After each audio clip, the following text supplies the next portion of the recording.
ಗಣಗಳಿಗೆ ಅಧಿಪತಿ, ಪ್ರಪಂಚವನ್ನು ಬೇಗ ಸುತ್ತಕೊಂಡು ಒಂದು ಕತೆ ನೆನಪಾಗಿ ತುಂಬ ಇಷ್ಟ ಆಗುತ್ತೆ.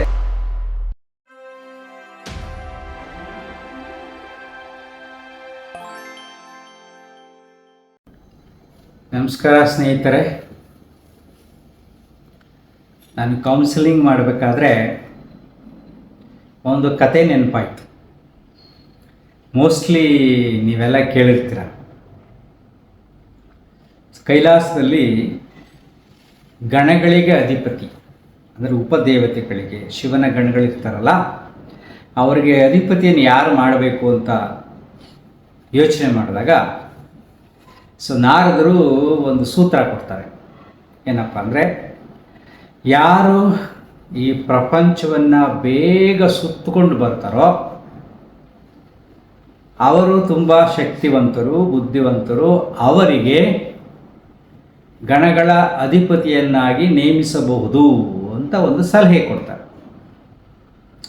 ಅದು ಶಿವನಿಗೂ ಕೂಡ ತುಂಬ ಇಷ್ಟ ಆಗುತ್ತೆ. ಸರಿ, ಆಗ ಎಲ್ಲರೂ ಹೋಗ್ತಾರೆ. ಅದರಲ್ಲಿ ಶಿವನ ಮಗ ಸುಬ್ರಹ್ಮಣ್ಯ ಕೂಡ ಹೋಗ್ತಾನೆ. ಆದರೆ ಗಣಪತಿ ಹೋಗೋಕ್ಕಾಗಲ್ಲ, ಯಾಕಂದರೆ ಗಣಪತಿ ವಾಹನ ಇಲಿ. ಗಣಪತಿ ಪರ ಡುಮ್ಮುಕ್ಕಿದ್ದಾನೆ. ಅಂತಾರೆ ಗಣಪತಿ ಏನೂ ಆಗಲ್ಲ, ಎಲ್ಲರೂ ಉತ್ಸಾಹದಿಂದ ಹೊರಡ್ತಾರೆ. ಗಣಪತಿ ಏನು ಮಾಡ್ತಾನೆ, ಎಲ್ಲರೂ ಹೊರಟಾದ್ಮೇಲೆ ತಮ್ಮ ತಂದೆ ತಾಯಿಯ ಸುತ್ತ 3 ಸುತ್ತು ಹಾಕ್ತಾನೆ. 3 ಸುತ್ತು ಹಾಕ್ಬಿಟ್ಟು ನಾನೇ ವಿನ್ ಆಗಿದ್ದೀನಿ ಅಂತ ಕುಳಿತುಕೋತಾನೆ. ಎಲ್ಲರೂ ಸುತ್ತ ಹಾಕೊಂಡು ಬಂದಾಗ ಆಗ ನಾರದರು ಹೇಳ್ತಾರೆ, ಹೆಂಗಪ್ಪ ನೀನು ವಿನ್ ಆದೆ ಅಂದಾಗ ಗಣಪತಿ ಹೇಳ್ತಾರೆ, ನನಗೆ ನಮ್ಮ ತಂದೆ ತಾಯಿಯೇ ಪ್ರಪಂಚ, ಅವರನ್ನು ಸುತ್ತಾಕಿದ್ರೆ ನನ್ನ ಪ್ರಪಂಚವನ್ನು ಸುತ್ತಾಕ್ತಾಗೆ ಅಂತ. ಎಷ್ಟೊಂದು ಅರ್ಥ ಇದೆ ನೋಡಿ. ನಾವು ನಮ್ಮ ತಂದೆ ತಾಯಿಗಳನ್ನು ನಮ್ಮ ಪ್ರಪಂಚ ಅಂದ್ಕೊಂಡ್ರೆ ನಾವು ಒಂದಿನ ತಂದೆ ತಾಯಿಗಳಾಗ್ತೀವಿ, ನಮ್ಮ ಮಕ್ಕಳಿಗೂ ನಾವು ಪ್ರಪಂಚವೇ ಆಗ್ತೀವಿ. ಯಾಕೆ ಈ ಕತೆ ನೆನಪಾಯಿತು ಅಂದರೆ, ಆ ಕೌನ್ಸಿಲಿಂಗ್ ಬಂದಂಥವರ ಒಬ್ಬ ಯುವತಿ 7th ಸ್ಟ್ಯಾಂಡರ್ಡ್ ಓದ್ಬೇಕಾದ್ರೆ ಈಸ್ ವೆರಿ ಕ್ರಿಯೇಟಿವ್. ಅವಳಿಗೆ ತುಂಬ ಕನಸುಗಳಿತ್ತು, ತುಂಬ ಚೆನ್ನಾಗಿ ಓದ್ತಾ ಇದ್ಳು. ಓದಬೇಕಾದಾಗ ಅವಳಿಗೆ ಏನಾಯಿತು ಅಂದರೆ, ಮನೆಯಲ್ಲಿ ಅವರ ಅಪ್ಪ ಅಮ್ಮ ಟಿ ವಿ ಹಾಕೊಂಡು ಕುಳಿತುಕೋತಾ ಇದ್ರು. ಇವಳು ಕೇಳ್ತಾ ಇದ್ವಿ, ನನಗೆ ಡಿಸ್ಟರ್ಬ್ ಆಗುತ್ತೆ, ಓದ್ಕೊಳ್ಳೋಕೆ ತೊಂದರೆ ಆಗುತ್ತೆ, ಟಿ ವಿ ಹಾಕ್ಬೇಡಿ ಅಂತ ಕೇಳಿದ್ರೆ ಅವ್ರು ಹೇಳ್ತಿದ್ರು, ಏನಾಗಲ್ಲ, ಚೆನ್ನಾಗಿ ಓದೋರು ಯಾರು ಏನಾರ ಮಾತಾಡ್ಕೊಳ್ಳಿ, ಇನ್ನೂ ಒಳಗಡೆ ಓದ್ಕೋತಾರೆ. ಸ್ವಲ್ಪ ಮೋಸ್ಟ್ಲಿ ಅವರು ಅವಿದ್ಯಾವಂತರು ಅಂತ ಅನಿಸುತ್ತೆ. ಆ ಥರ ವಾದ ಮಾಡಿ ಮಗಳಿಗೆ ನಿನ್ನ ಪಾಡು ನೀನು ಓದ್ಕೋ, ನಮ್ಮ ಪಾಡು ನಾವು ಟಿ ವಿ ನೋಡ್ತೀವಿ ಅಂತ ಕುಳಿತುಕೊಳ್ಳೋರಂತೆ. ಇವಳಿಗೆ ಡಿಸ್ಟರ್ಬ್ ಆಗ್ತಾಯಿತ್ತು, ಅಷ್ಟು ಫೋಕಸಿಂಗ್ ನೇಚರ್ ಇತ್ತು ಹುಡುಗಿಗೆ.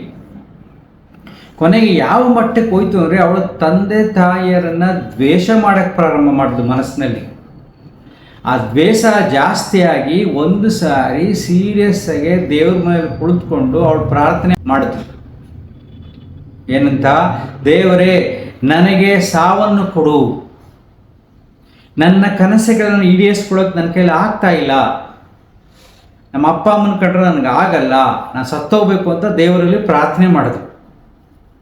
ಅವಳು ಮನಸ್ಸಲ್ಲಿ ಆಳವಾಗಿ ಅಂದ್ಕೊಂಡ್ಳು, ಸಿನಿಮಾಗಳನ್ನು ನೋಡಿ, ಸಿನಿಮಾದಲ್ಲಿ ದೇವರು ಪ್ರತ್ಯಕ್ಷನಾಗಿ ಆಶೀರ್ವಾದ ಮಾಡ್ಬೇಕಾದ್ರೆ ಹೇಳ್ತೇನೆ, ಯಾರು ನಿಷ್ಕಲ್ಮಶವಾದ ಮನಸ್ಸಿನಲ್ಲಿ ಪ್ರಾರ್ಥನೆ ಮಾಡ್ತಾರೋ ಅದು ಫಲಿಸುತ್ತೆ ಅನ್ನೋ ವಿಚಾರವನ್ನು ಸಿನಿಮಾದಲ್ಲಿ ನೋಡಿದ್ಳು.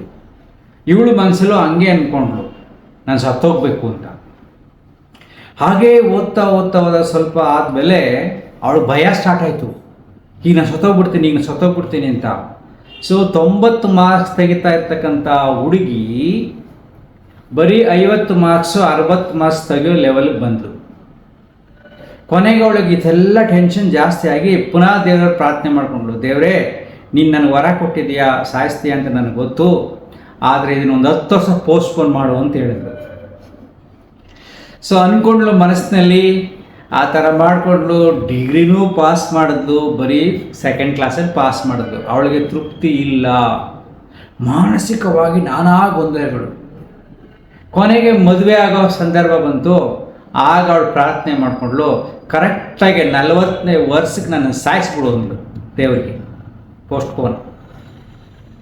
ಈಗ ಇನ್ನು 2 ವರ್ಷ ಬಾಕಿ ಇದೆ ಅಂತೆ. ಅವಳಿಗೆ ಮನಸ್ಸಲ್ಲಿ ಸ್ಟಾರ್ಟ್ ಆಗ್ಬಿಟ್ಟಿದೆ ಭಯ. 2 ಮಕ್ಕಳಿದ್ದಾವೆ, ನಾನು 40 ವರ್ಷಕ್ಕೆ ಗ್ಯಾರಂಟಿ ಸತ್ತೋಗ್ತೀನಿ. ಇದು ಒಂದು ನಿಮಗೆ ಹಾಸ್ಯವಾಗಿ ಕಾಣ್ಬೋದು, ಉತ್ಪ್ರೇಕ್ಷೆಯಿಂದ ಕಾಣ್ಬೋದು. ಇದು ನಿಜವಾದ ಘಟನೆ, ನಾನು ಕೌನ್ಸಿಲಿಂಗ್ ಮಾಡಿದ್ದೀನಿ. ಸೊ ಆ ಭಯ ಸ್ಟಾರ್ಟ್ ಆಗಿಬಿಟ್ಟು ಅವಳಿಗೆ ಸರಿಯಾಗಿ ನಿದ್ರೆನೇ ಬರ್ತಾ ಇಲ್ಲ, ತುಂಬ ಟೆನ್ಷನ್ ಆಗ್ತಾ ಇದೆ. ಇದು ಯಾಕೆಂದರೆ ಆ ಚಿಕ್ಕ ಮಗುವಾಗಿದ್ದಾಗ 7th ಸ್ಟ್ಯಾಂಡರ್ಡಲ್ಲಿ ಆ ಮಗು ಓದಬೇಕಾದಾಗ ಅವಳ ಮನಸ್ಸಿಗೆ ಎಷ್ಟೊಂದು ಆಘಾತ ಆಗಿದೆ ನೋಡಿ, ತಂದೆ ತಾಯಿಯ ಬಿಹೇವಿಯರ್.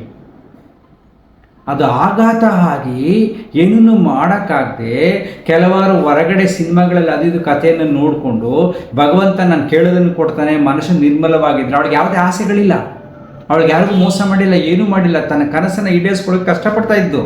ನೋಡಿ ಎಂಥ ಮುಗ್ಧವಾದ ಮನಸ್ಸದು.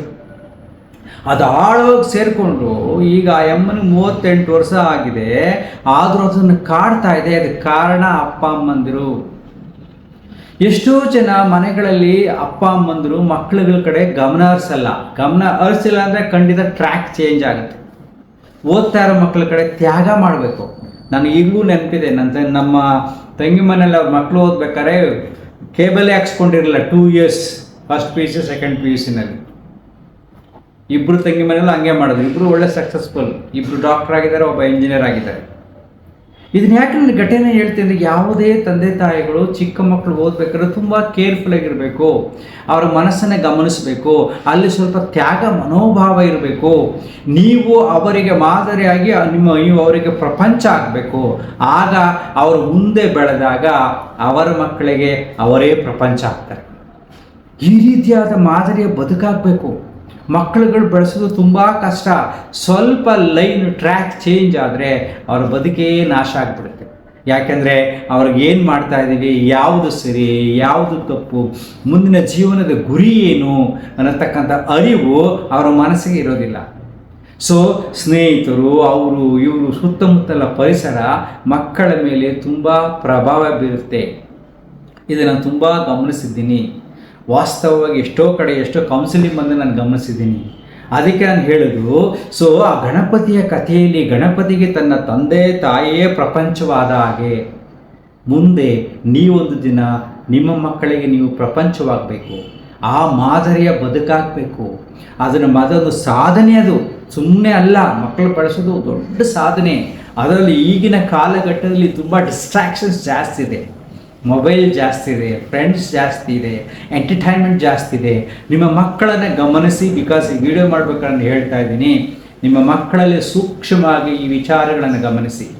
ಯಾವ ಮಕ್ಕಳು ತುಂಬ ಅಲಂಕಾರ ಮಾಡ್ಕೊಳ್ಳೋಕ್ಕೆ, ತುಂಬ ಡ್ರೆಸ್ ಮಾಡ್ಕೊಳ್ಳೋದು, ತುಂಬ ವಿಕಾರವಾದ ಹೇರ್ ಸ್ಟೈಲ್ಗಳು ಮಾಡ್ಕೊಳ್ಳೋದು ನೋಡ್ತಾರೋ ಆ ಮಕ್ಕಳಲ್ಲಿ ಏಕಾಗ್ರತೆ ಕಡಿಮೆ ಆಗುತ್ತೆ, ಜೀವನದ ಗುರಿಯ ಮಟ್ಟ ಕಡಿಮೆ ಆಗುತ್ತೆ. ಯಾವ ಮಕ್ಕಳು ಎಂಟರ್ಟೈನ್ಮೆಂಟ್ ಕಡೆ ಮನಸ್ಸರಿಸ್ತಾರೋ, ತಿನ್ನೋದ್ರ ಕಡೆ ಮನಸ್ಸರಿಸ್ತಾರೋ, ಎಂಜಾಯ್ಮೆಂಟ್ ಕಡೆ ಮನಸ್ಸರಿಸ್ತಾರೋ ಆ ಮಕ್ಕಳಲ್ಲಿ ಕೂಡ ಫ್ಯೂಚರಲ್ಲಿ ಅವರ ಗುರಿಯನ್ನು ಸಾಧಿಸೋಕ್ಕೆ ತುಂಬ ಕಷ್ಟ ಆಗುತ್ತೆ. ಯಾವ ಮಕ್ಕಳು ದೇಹವನ್ನು ದಂಡಿಸಿ ವ್ಯಾಯಾಮಗಳನ್ನು ಮಾಡಿ, ಆಟಗಳನ್ನು ಆಡಿ ಮನೆಯಲ್ಲಿ ಎಲ್ಲರೂ ಸಹಕಾರಿಯಾಗಿ ಅಪ್ಪ ಅಮ್ಮನ ಸಹಾಯ ಮಾಡಿಕೊಂಡು ಓದುತ್ತಾರೋ ಅವರ ಜೀವನದಲ್ಲಿ ಸಾಧನೆ ಮಾಡ್ತಾರೆ. ಸಾಧನೆಗೆ ಮೂಲ ಕಾರಣ ದಂಡನೆ. ಅಂದ್ರೇನು? ದೇಹ ದಂಡನೆ, ಮನಸ್ಸಿನ ದಂಡನೆ, ಏಕಾಗ್ರತೆ, ಡಿಸಿಪ್ಲಿನ್, ಶಿಸ್ತಿನ ಬದುಕು. ಇದು ಮಕ್ಕಳಲ್ಲಿ ನೀವು ಗಮನಿಸಬೇಕು. ಶಿಸ್ತು ತುಂಬ ಇಂಪಾರ್ಟೆಂಟ್. ಡಿಸಿಪ್ಲಿನ್ ಲೈಫ್ ತುಂಬ ಇಂಪಾರ್ಟೆಂಟ್. ಇನ್ಡಿಸಿಪ್ಲಿನ್ ಆದರೆ ಲೈಫಲ್ಲಿ ಸಕ್ಸಸ್ ಆಗಲ್ಲ. ಎರಡನೇದು ತುಂಬ ಇಂಪಾರ್ಟೆಂಟ್. ಯಾವುದೇ ಕಾರಣಕ್ಕೂ ದೇಹವನ್ನು ಉಪಯೋಗಿಸ್ಬೇಕು. ದೇಹದ ನೋವನ್ನು ಅವ್ರು ಅನುಭವಿಸ್ಬೇಕು. ನೋವಿನ ಅಂದರೆ ಆಟ ಆಡೋದು, ವ್ಯಾಯಾಮ ಮಾಡೋದು, ಕೆಲಸ ಮಾಡೋದು, ಇದೆಲ್ಲ ಅವ್ರು ಮಾಡ್ತಾ ಇರಬೇಕು.